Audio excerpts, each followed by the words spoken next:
아레오바고의 외침이라는 제목의 말씀을 가지고 함께 은혜 받기를 원합니다.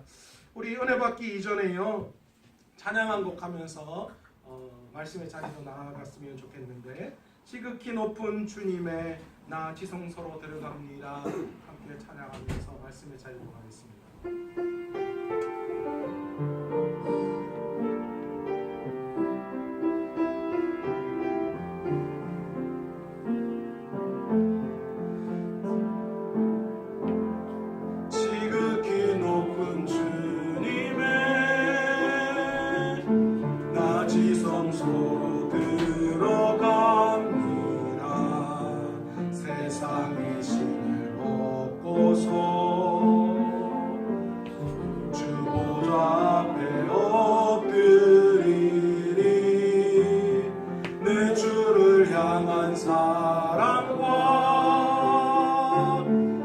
신뢰가 사그러 져갈 때 하늘로부터 이곳에 장막이 덮이네.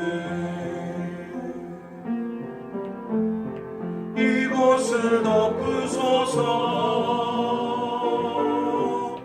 이곳을 비추소서.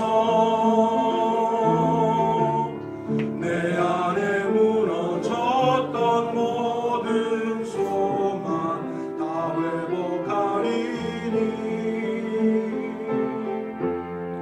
이곳을 지나소서, 이곳을 만지소서. 내 안에 죽어가는 모든 예배 다 살아나리라. 우리 한 번 더 고백합시다. 지극히 높은 주님의 나 지성소로 들어갑니다. 세상의 신을 벗고서 주 보좌 앞에 엎드리니. 내 주를 향한 사랑과 그 신뢰가 사그러져 갈 때 하늘로부터 이곳에 장막이 덮이네. 이곳을 덮으소서, 이곳을 비추소서. 내 안에 무너졌던 모든 소망 다 회복하리니. 이곳을 지나소서, 이곳을 만지소서. 내 안에 죽어가는 모든 예배 다 살아나리라. 할렐루야. 오늘 귀한 이 찬양이 오늘 예배드리는 우리의 마음 되시기를 간절히 축원합니다. 오늘 제가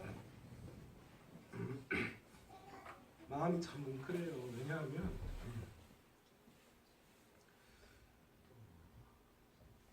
제가 6월 첫 주에 이제 예배 드리기 시작했거든요. 근데 그때 우리 주일학교 애들 7명이었어요.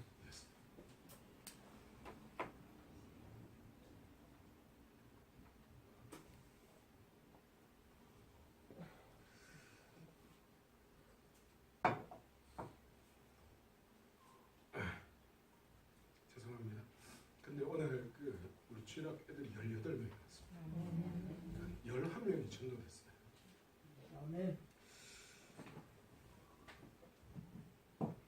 하나님이 하신 줄 믿습니다. 그러니까 배가가 넘었잖아요. 그리고 그 새가족 애들도 또 오늘 또 2명이 왔거든요. 주일학교 애들이. 그러니까 너무 감사한 건 매주 하나님이 새가족을 보내주시거든요. 어제 이제 오늘 설교를 준비하면서 아이들한테 전화를 걸었어요. 아이들한테 이렇게 저렇게 전화를 걸었는데 그 몇몇 아이들이 못 온다고 하는 거예요. 못 온다고 하더라고요. 왜 못 오냐고 그랬더니만 그 사천에 에어쇼를 한대요.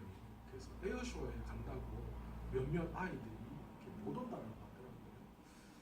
그래서 마음이 너무 낙심되는 거예요. 오늘 소풍 가고 오늘 종교인들 한다라고 하는데 그러니까 너무 안타깝더라고요. 그래서 저희 아내가 전화를 들고 못 간다는 애들한테 3통, 4통 전화를 했는데 제가 어제 집에 잠깐 이제 들어왔는데 누구가 못 온다라고 이야기했대요.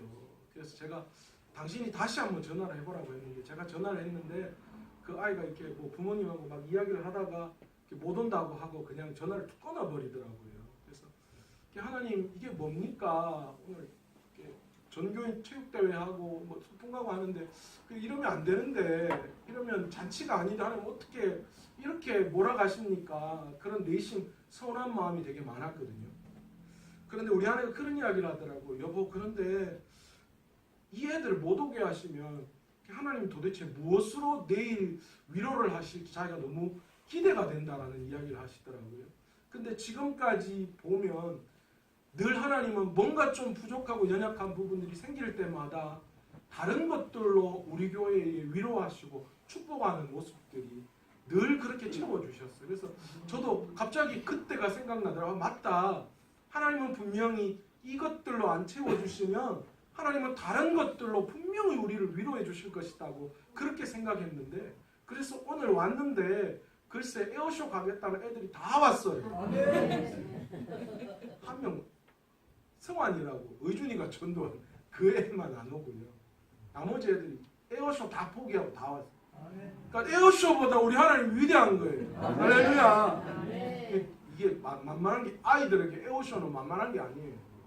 근데 그걸 뿌리치고 왔어요. 창룡이는 부모님들도 다 오시기로 하셨대요. 그러니까 너무 감사하더라고요. 제가 애들 18명이 앉아 있는데 원래 20명이 오는 게 이제 원래 딱 맞아요. 우리 이제 쟤들이 20명이거든요. 근데 18명이 와서 2명 빼고 다 온 거예요.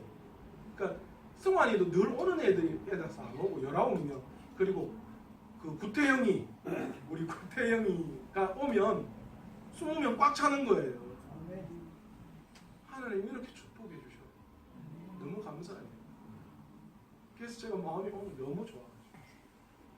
오늘 저 뒤에 새로 오신 두 분도 오셨는데 주일학교도 그렇고 또 이렇게 예배 두 분이 오셨는데 우리는 한 영혼이 너무 귀한데 이렇게 두 분이 앉아 계시니까 제 마음이 얼마나 든든한지 몰라요.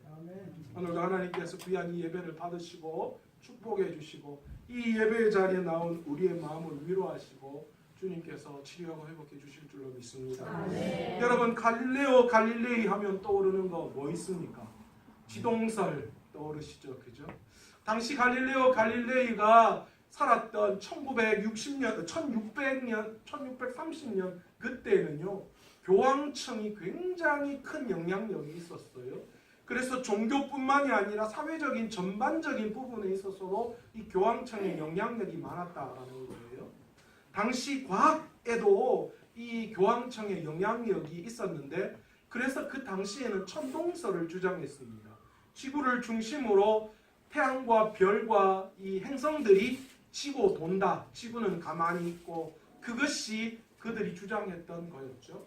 그런데 이 이야기를 듣던 갈릴레이가 해석되어지지 않는 부분이 있는 거예요. 그래서 그가 주장했던 게 지동설입니다. 무엇입니까? 지구를 중심으로 모든 행성들은 태양을 중심으로 해서 지구를 포함해서 모든 행성들은 뭐 한다는 거예요? 스스로 자전하고 공전을 한다라는 주장입니다. 그런데 이것은요, 이 교황청이 지지하고 있는 천동설을 정면으로 대치하는 그런 주장이었습니다. 결국은 이 때문에 그의 나이 갈릴레이가 69세 1633년에 교황청으로 끌려가서 종교 재판을 받습니다. 그리고 교황청에서 그에게 징계를 내리죠. 그래서 그는 결국은 이 자기가 주장했던 지동서를 포기해야만 했습니다. 그런데 포기하고 나오면서 갈릴레이가 한 이야기가 아직 우리에게 전해지고 있는 이야기입니다. 뭡니까? 그래도 지구는 돈다. 당시 시대적 상황으로 볼 때 교황청의 권위가 너무 컸습니다. 그래서 결국은 자기의 주장마저도 꺾어야 하는 그런 현실 가운데 있었습니다. 진리라 불렸던 것이 진리가 아니라 거짓이었고요. 거짓이라고 불렸던 것이 진리로 통하는 세대였습니다. 그런데 여러분, 오늘 어떻습니까? 오늘 우리도 마찬가지인 것 같아요. 오늘 성경 속에서도요, 이와 비슷한 사건을 우리에게 말하고 있는데 그 사건이 오늘 우리가 바라볼 아레오바고 사건입니다. 바울이 아시아를 중심으로 1차 선교 여행을 떠났습니다. 그런데 이 1차 선교 여행에서는 큰 무리 없이 복음을 전하게 되어집니다. 그런데 이제 이 아시아에서의 1차 전도 여행을 마치고 2차 전도 여행, 유럽을 향하여서 이 바울이 전도 여행을 떠날 때에 이 2차 유럽 전도 여행은 만만하지가 않았습니다. 첫 관문인 빌립보에서부터 시작해서 데살로니가 베레아에 이어지면서 복음을 전했는데, 그런데 이 유대인들의 반발이 만만치가 않았던 거예요. 심지어는 얼마나 반발을 했느냐, 이 동네 깡패들까지도 동원해가지고 바울이 전하는 이 복음을 방해하기 시작했습니다. 바울이 데살로니가에서 선교를 하다가 유대인들 때문에 야반 도주를 해야만 했습니다. 또 베레아에 도착하자 베레아에서 복음을 전할 때에 전도에 큰 영향력이 전해져서 많은 사람들이 주께로 돌아왔습니다. 그런데 이 데살로니가에서 내려온 유대인들이 베레아에까지 찾아와서 바울의 전도를 방해하는 거예요. 그래서 결국은 바울이 혼자 급하게 배를 타고 아데네까지 도망을 가야 할 그런 상황에 처하게 됩니다. 여러분, 아덴, 성경에서 말하는 이 아덴, 오늘 우리가 이야기하는 지명으로는 아테네예요. 아테네가 이 성경에서는 아덴입니다. 아테네는 여러분 어떤 곳입니까? 이 바울 시대 이전 한 400년 전으로 거슬러 올라가면 이 아테네는 이 학문과 예술에 있어서 최고의 도시 중에 하나였습니다. 우리가 잘 알고 있는 비너스 신상, 그죠? 비너스상, 그리고 이 니케아 이 여신상, 이런 것들이 결국은 다 이 그리스 이 아테네 지역에서 조각되어진 그런 예술품입니다. 여러분, 이 나이키의 이 갈고리 마크 있잖아요. 이게 사실은 이 니케아의 여신상의 날개를 이 형상화해서 만든 그거랍니다. 이 심볼이라고 합니다. 그런데 여러분 아세요? 이 나이키의 이 갈고리 모양, 그 모양의 지적 재산 가치가 얼마인지 아세요? 잘 모르시죠? 나이키 그 심볼 마크가 8조랍니다. 그 가치가 8조에 해당합니다. 웬만한 기업 하나보다도 훨씬 더 큰 거죠. 그만큼 이 그리스, 그리고 또 그 중에서 아테네의 그런 영향력이 당시에 상당했다라고 볼 수 있습니다. 그리고 우리가 지금도 한 번쯤 들어봤던 철학자들 누가 있을까요? 소크라테스, 플라톤, 아리스토텔레스, 사실 다 아테네 출신의 철학자들입니다. 소크라테스가 무고한 이 사형 판결을 받고 복배를 마신 것이 아레오바고의 재판장이라고 우리는 잘 알고 있습니다. 또 지성과 문화를 자랑하는 아테네는 오늘 우리가 봤던 것처럼 우상이 가득한 도시였습니다. 바울이 아테네에서 베레아에서 오는 전도팀을 기다리고 있는 그 상황 속에서 이 바울이요, 이 아테네를 한 바퀴 돌았어요. 이 아테네가 어떤 곳인지 사실 땅밟기를 한 것 같아요. 그렇게 한 바퀴를 돌아보니까 어떻습니까? 그의 한 바퀴를 도온 이 바울의 첫인상, 아테네를 본 첫인상을 이렇게 고백하고 있죠. 도시가 우상으로 가득 찼다. 그렇게 이야기합니다. 심지어는 어떻습니까? 알지 못하는 신이라고 하는 그런 신까지도 존재한다라고 하는 거죠. 태양신, 달신, 바다신, 우레의 신, 바람의 신, 포도주의 신, 무슨 신, 저런 신, 이런 신, 별신이에요. 운동화, 뭐 고무신, 뭐 이런 것처럼 별걸 다 있는 거예요. 신 붙으면 다 신이에요. 심지어는 알지 못하는 신까지 나오는 거예요.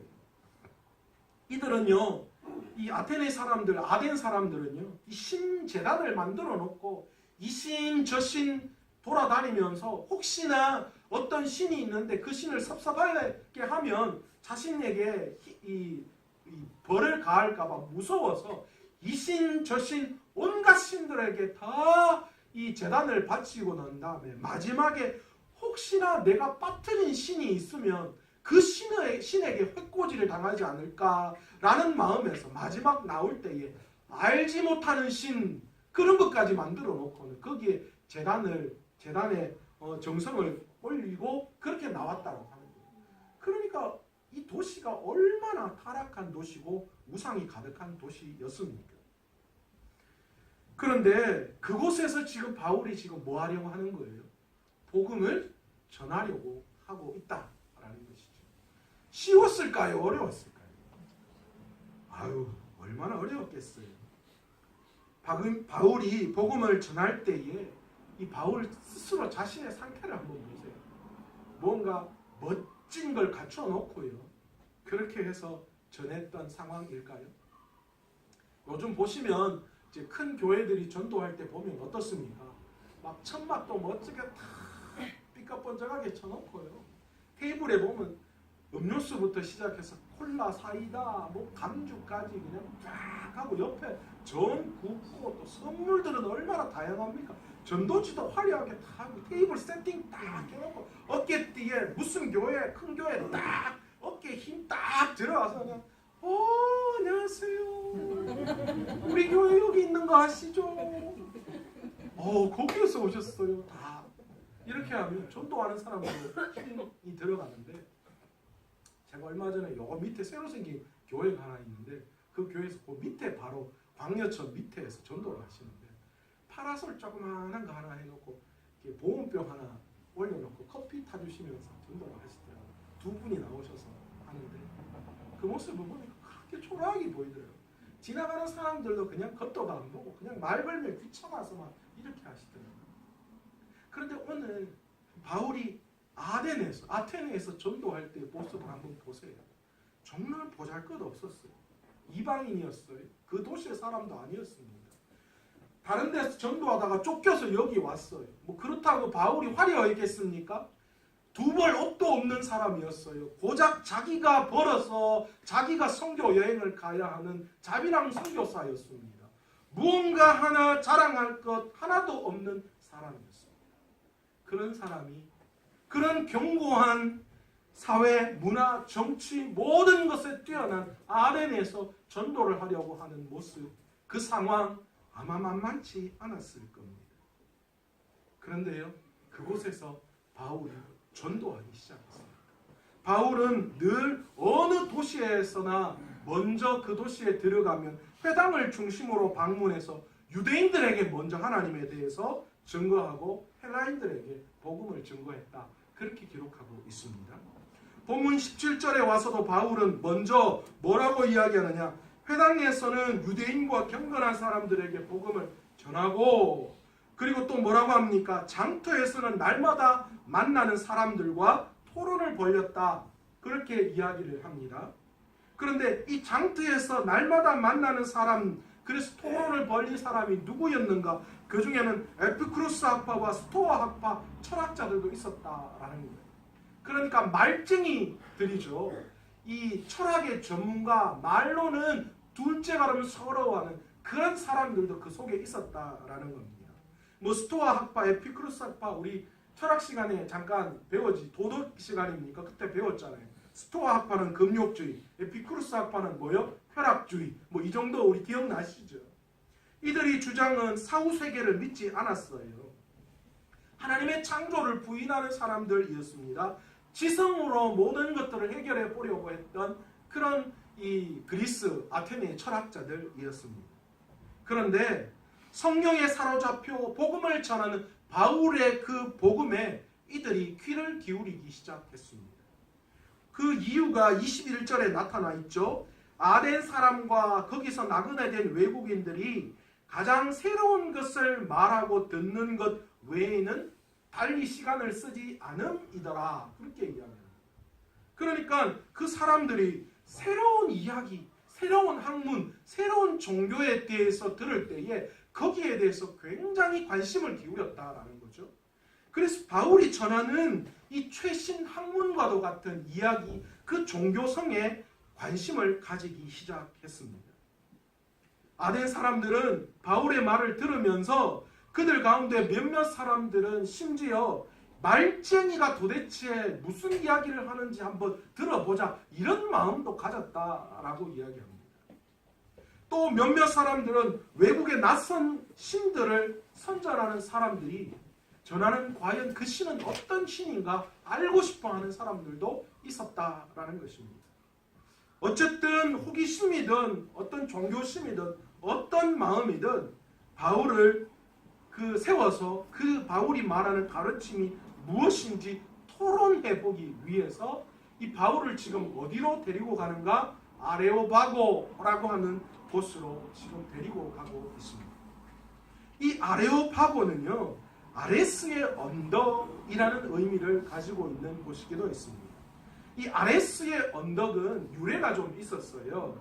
아테네의 아크로폴리스 서북 쪽에 위치하고 있는 약간 높은, 그러니까 해발함 115m 정도 되어지는 석회암 이 언덕이었으니까 돌이죠. 큰 돌이 있는 자리 잡고 있는 그런 언덕을 말하는 겁니다. 이 언덕은 사실 헬라의 전쟁의 신이었던 아레스가 바다의 신 포세이돈의 아들을 죽임으로 말미암아 그것에 대한 재판을 받은 곳이기도 했습니다. 아마 이 바다의 신 포세이돈의 아들이 이 아레스의 그 신의 딸을 겁탈했나 봐요. 그래서 그것 때문에 이 아레스가 포세이돈의 아들을 죽여버렸죠. 그래서 거기에 대한 심판을 받은 곳이 아레스의 언덕, 거기에서 아마 유래되어서 이 아레오바고라는 그 언덕이 생겼고, 사실은 이 아레오바고라고 하는 것이 종교적인 어떤 재판이 이루어지는 장소이기도 했습니다. 초기에는 이 아레오바고라고 하는 것이 이 법원의 역할을 했습니다. 그러니까 사람들이 어떤 문제가 생겼을 때 이 아레오바고에 가서 법원의 역할을 해서 자신의 잘못들 또 무엇이 문제가 되는지 그렇게 판결을 받는 그런 곳이었어요. 그런데 로마 시대 이후로는 풍습, 도덕, 교육 이 모든 것들, 심지어는 종교나 철학까지도 관장하는 그런 감독기관의 역할을 했던 곳이 바로 이 아레오바고입니다. 아레오바고는 그런 모임들을 이야기하는 거예요. 그런데 바울이 오늘 그 모임, 아레오바고의 그 모임이 있는 그곳이 바로 이 아레오바고의 언덕, 아레스의 언덕이라고 하는 그 돌입니다. 그런데 이 돌이 이 아레오바고 이 바위가 위치하고 있는 그 언덕이 위치가 어느 곳이냐? 사실은 이 아테네의 가장 높은 곳에 파르테논 신전이 있었어요. 아테네에서 가장 화려하고 가장 유명한 그런 신들을 모셔놓고 제사를 드렸던 이 파르테논 신전, 거기에서 조금 내려오면 아주 보잘것없이 평평한 언덕에 자리 잡고 있는 돌이 바로 이 아레오바고 언덕이었다라는 것이죠. 그런데 여러분, 놀라운 사실은요, 그렇게 화려한 신전에서 드려졌던 많은 사람들이 그 신전에 가서 온갖 재물과 물건을 가지고 거기에서 제사를 드리고 할 때에 그때 바울은 보잘것없는, 누구도 관심을 가지지 않는 그 아레오바고 언덕에서 예수 그리스도의 복음을 전했다라는 것입니다. 그런데 여러분, 오늘 이 시대까지 영향력을 미치고 있는 것, 그것은 무엇입니까? 그 당시 바울이 바라보고 아레바고 언덕에서 바라보았던 그 화려했던 파르테논 신전 안에 있는 신들이 오늘 이 시간 우리에게 영향을 주고 있습니까? 아니면 보잘것없이 아레오바고 그 평평한 언덕, 아무도 집중하지 않은 그 언덕에서 외쳤던 바울이 전한 복음, 그것이 오늘 우리에게 영향력을 주고 있습니다. 그 아덴 시대에 그때 바울이 아레오바고 언덕에서 복음을 전할 때에 아테네의 모든 시민들은 그들이 신성시하고 섬겨왔던 파르테논 신전의 그 신들에게 모든 것들을 바치고 그것이 자신의 인생을 변화시키고 자신의 욕망을 채워주고 자신의 종교심을 채워줄 것으로 여기고 거기에 가서 온갖 재물을 다 바쳐서 거기에서 제사를 올려드렸어요. 그런데 오늘 그 파르테논 신전은 어떻게 남아져 있습니까?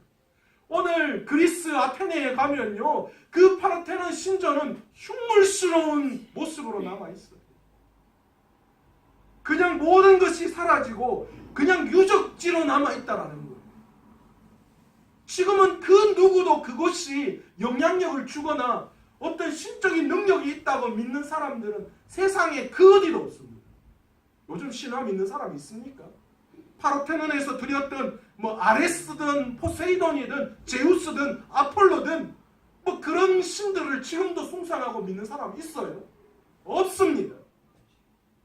그러나 그렇게 화려하게 제단을 쌓아서 제사를 드렸던 그 밑에 그 당시 초라하기 그지 없었던 그 언덕에서 그 아레오바고 언덕에서 외쳤던 바울의 그 복음은 그 당시에도 영향력을 주었지만 오늘 2000년이 지난 이 시대를 살아가는 우리에게도 우리의 삶을 변화시키고 우리의 삶에 능력을 주시고 우리의 삶을 이끌어가는 힘이고 능력인 줄로 믿습니다. 아멘. 여러분, 우리가 예수를 믿고 있지만 어쩌면 우리의 마음속에 과연 그 하나님이 그 우리가 믿는 복음이 우리의 삶을 변화시켜 주실까라는 그런 마음이 있을 수도 있습니다. 과연 이것이 정말 우리에게 힘이 될 수 있을까? 그런 생각을 가질 수 있다라는 거예요. 그래서 잘못된 세상을 의지하고 세상의 도구들을 바라면서 그것이 우리의 인생을 변화시키고 우리의 인생의 힘일 것 같이 여겨서 그것을 숭배하고 따르는 사람이 있을 수 있습니다. 그런데 여러분, 오늘 이 시대만이 아니라 과거 바울 그 시대에도 그랬어요. 그 당시에 화려했던 그 신전에서 제사 드리는 그 사람들이 아레오바고의 언덕에서 초라하기 그지없는 바울이 전하는 그 복음을 전할 때에 그 사람들의 느낌이 어땠을까요? 신전에서 제사하고 내려오는 그 사람들이 아레오바고 언덕에서 전했던 바울의 복음을 들을 때 그들 마음이 어떻겠어요? 에이그, 어디 가서 얄궂은 거 갖고 와가지고 이야기하네. 아이고, 뭔 소리 하는 거고? 아이고, 저래가지고 어떡하, 아유, 그렇게 안 받겠어요. 조롱하고 이상하게 여기고 무언가 문제가 있는 사람처럼 여기지 않았겠어요. 그런데 여러분, 오늘 그렇게 전했던 바울의 그 복음이 오늘 우리에게 어떻게 작용하고 있습니까? 오늘 2000년이 지난 지금에도 그 복음의 영향력이 우리에게 미치고 있고 앞으로도 영원토록 그 하나님의 복음이 우리의 삶을 변화시켜 주실 줄로 믿습니다. 여러분, 세상 사람들은 자기 스스로의 능력으로 하나님을 알 수 있는 길이 없어요. 과거에도 그렇고 지금도 그렇고 그럴 수밖에 없습니다. 그래서 고린도전서 1장 21절에 뭐라고 말씀하십니까? 하나님은 전도에 미련한 것으로 믿는 자를 구원해 주신다라고 그렇게 말씀하시는 거예요. 전도가 미련한 것임을 누가 말씀하고 계셔요? 하나님이 말씀하고 계시는 거예요. 하나님께서 전도에 미련한 것이라고 말해요. 하나님이 생각하셔도 전도는 미련한 것이다라는 거예요. 그런데 그 방법밖에 없는 거예요. 구원에 이르게 할 복음은 그 방법밖에 없는 거예요. 주님을 기쁘시게 할 일이 그 방법밖에 없는 거예요. 전도에 미련한 것은 과거에도 그렇고 지금도 마찬가지예요. 미련한 것입니다. 우리가 생각할 때 그런 거예요. 그러나 복음을 전할 다른 방법이 없어요. 없어요. 그렇기 때문에 우리가 복음을 전하는 거예요. 복음을 전할 방법, 구원을 전할 길이 복음 말고는 없어요. 돈으로도 안 돼요. 하나님 나라. 힘으로도 안 돼요. 하나님 나라. 벼슬로도 안 돼요. 하나님 나라. 그 어떤 것으로도 복음을 전하거나 구원에 이르게 할 수 없다라는 거예요. 고린도전서 1장 18절에는 뭐라고 이야기하십니까? 십자가의 도가 멸망하는 자들에게 미련한 것이요 구원을 받는 우리에겐 하나님의 능력이라 말씀하셨어요. 그 사람들이 바라볼 때에 우리가 전하는 복음, 십자가의 도, 그것은 미련한 것일지 몰라도 믿는 우리들에게는 그것이 하나님의 능력인 줄로 믿습니다. 그래서 그 능력을 가지고 미련한 방법, 전도의 귀한 사명을 우리가 감당하게 되어져 있다는 거예요. 그게 능력이라는 거예요. 사람들은 미련하다고 생각하지만 우리에게는 능력이에요. 저와 여러분에게는 그것이 능력이라는 거예요. 여러분 아세요? 지금 세상에서 하는 모든 것은 다 하늘에 가서도 할 수 있어요.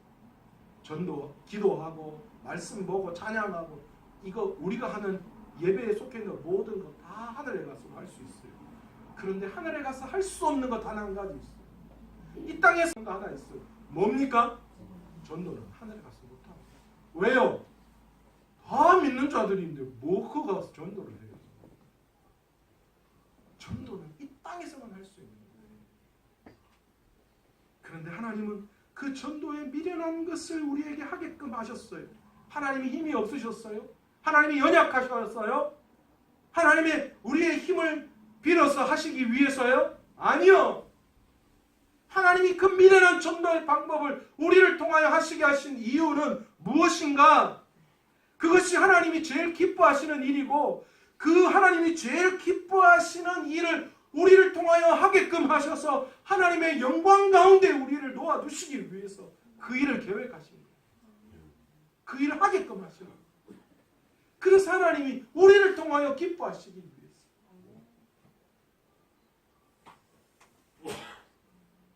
우리가 살고 있는 세상 가운데 사람들은 어떤 사람들입니까? 자기 힘으로는 하나님을 알 수 없는 사람들. 세상에 똑똑하다는 사람이 있습니다. 그러나 자기 힘으로는 하나님을 알 수가 없어요. 알 수가 없어요. 세상에서 제일 똑똑한 과학자나 가장 똑똑한 권위자에게 찾아가서 그 예수 믿지 않는 사람이라면 그 사람에게 찾아가서 창세기 1장 1절 말씀을 한번 들려줬어요. 하나님이 태초에 천지를 창조하셨다. 그 말씀하면 그 사람 믿습니까? 에이구 무슨 말도 안 되는 말 하시냐. 아무리 똑똑해도 하나님을 자기 힘으로 알 수 없어요. 그게 지금 세상 사람들입니다.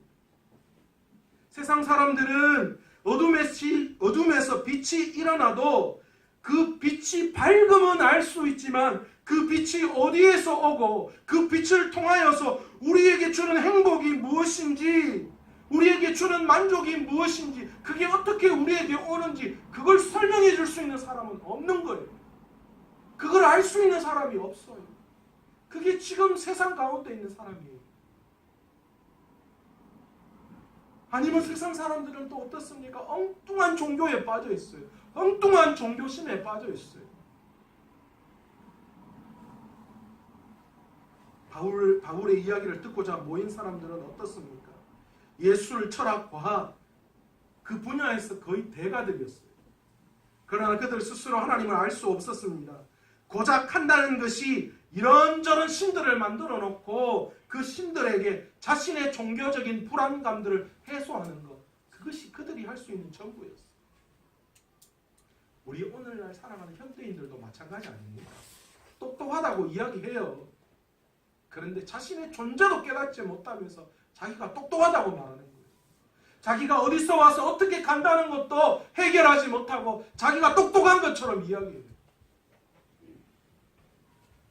여러분, 이 세상을 주관하시는 분이 하나님이시고 그 하나님이 이 세상을 창조하셨다는 것을 모르면 그것은 결코 똑똑하다고 말할 수 없는 거예요.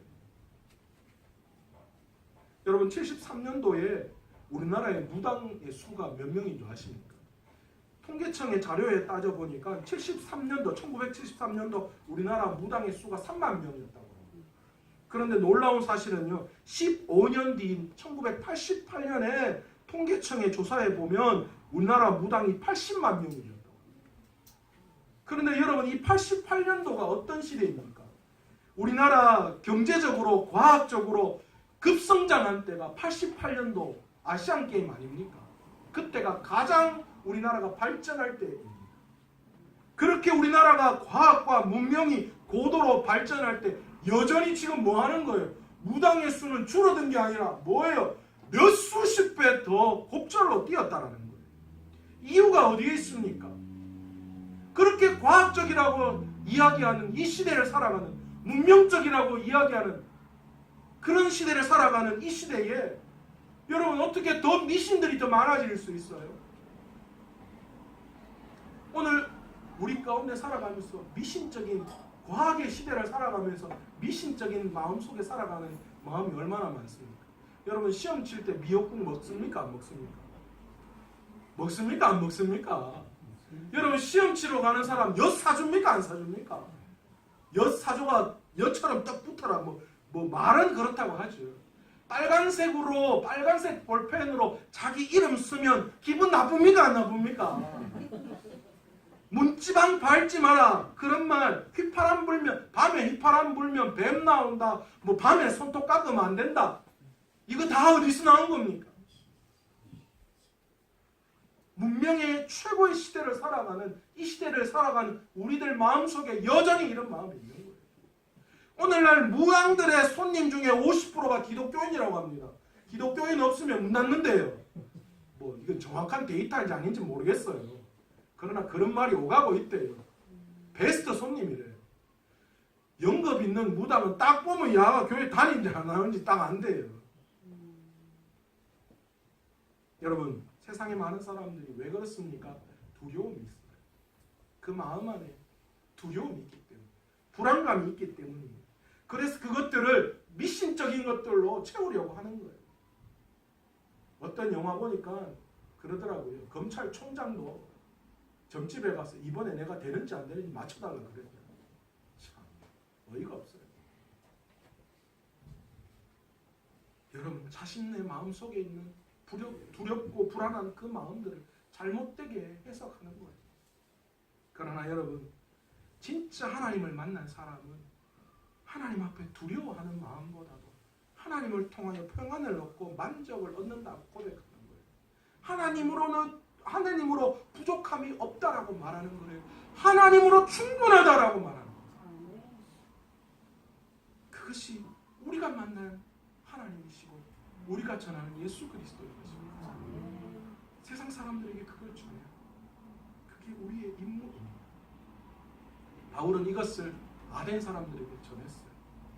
아테네의 그 화려한 사람들에게 신전에서 그렇게 화려하게 전해 그 제사를 드렸던 그 사람들, 자신은 보잘것없이 언덕에 올라가서 예수 그리스도의 복음을 전했는데, 그런데 놀라운 사실은 그 복음이 그때에도 물론이고 지금에서도 영향력을 우리에게 주고 있다는 것입니다. 여러분 거짓이 진리가 되는 시대가 있어요. 진리라고 불렸던 것이 거짓이 되는 시대가 있다는 거예요. 여러분 오늘 우리는 거짓 속에 살아가서는 안 됩니다. 줄 수 없는 것을 대상으로 믿고 의지해서는 안 되는 거죠.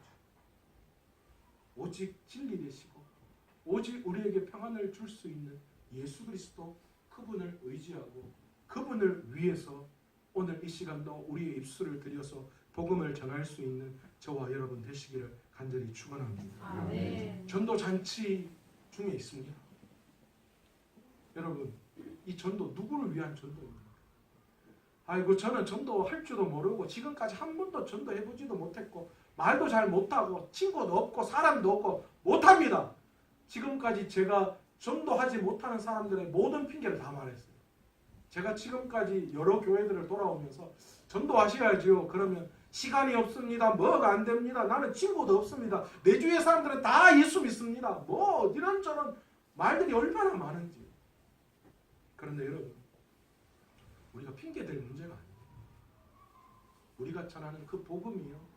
지금은 보잘것없이 보일지 몰라도 2000년 전에도 역사하셨고 오늘도 역사하시고 앞으로도 역사하실 거라니까요. 오늘 보여지는 화려함들이 내일 없어질 풀과 같아요. 전혀 영향력이 없다니까요. 그러니까 오늘 우리에게 능력 되시는 예수 그리스도의 그 말씀을 들고 오늘 귀한 전도의 자리로 나아가실 수 있기를 간절히 축원합니다. 여러분 새가족 작정해 보십시오. 작정해 보고 기도해 보고 관계 맺기 하고 그리고 초청하십시오.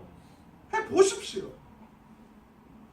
해도 안 되면 뭐 하는 거예요? 그건 하나님의 계획이 없거나 구원의 계획이 없거나 그거는 우리가 어쩔 수 없는 거죠. 아니면 아직 때가 안 된 거예요. 홍시 덜 익었을 때의 땀은 어떻게 됩니까? 떨워서 못 먹어요. 그때는 어떻게 해야 됩니까? 익을 때까지 기다려야 돼요. 맛이 들 때까지 기다려야 돼요. 때가 될 때까지 기다려야 돼요. 그러면 우리는 뭐 하면 됩니까? 새가족 작정 리스트에 올려놓고 기도하면 돼요. 그리고 매 전도 잔치할 때마다 그 사람 부르고 이름 부르고 기도하고 하나님 오늘 이 사람이 올 때가 맞습니까? 안 맞습니까? 안 오면 아니군요. 다음. 그러면 되는 거죠. 그리고 또 뭐 작정했는데 안 온다고 제가 뭐 어쩝니까? 하나님이 안 오게 했다고 여러분들 뭐 어떻게 하십니까? 아니요. 작정 안 하고 움직이지도 않는 거 보시고 하나님은 한탄하실 거예요. 아이고.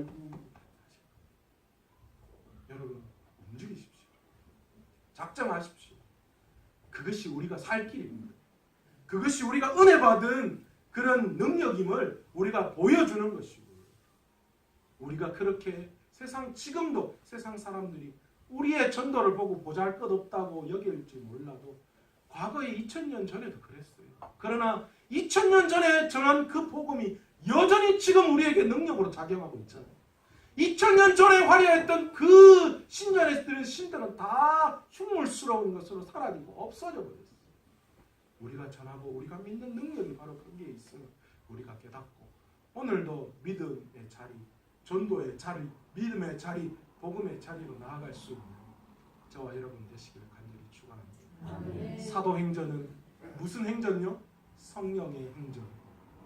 오늘 여러분, 저와 여러분 모두가 다 그 성령님께서 내 삶에 함께 하시는 것을 이 전도를 통하여 성령의 행전을 통하여서 드러낼 수 있는, 경험해 볼 수 있는 저와 여러분 되시기를 간절히 축원합니다.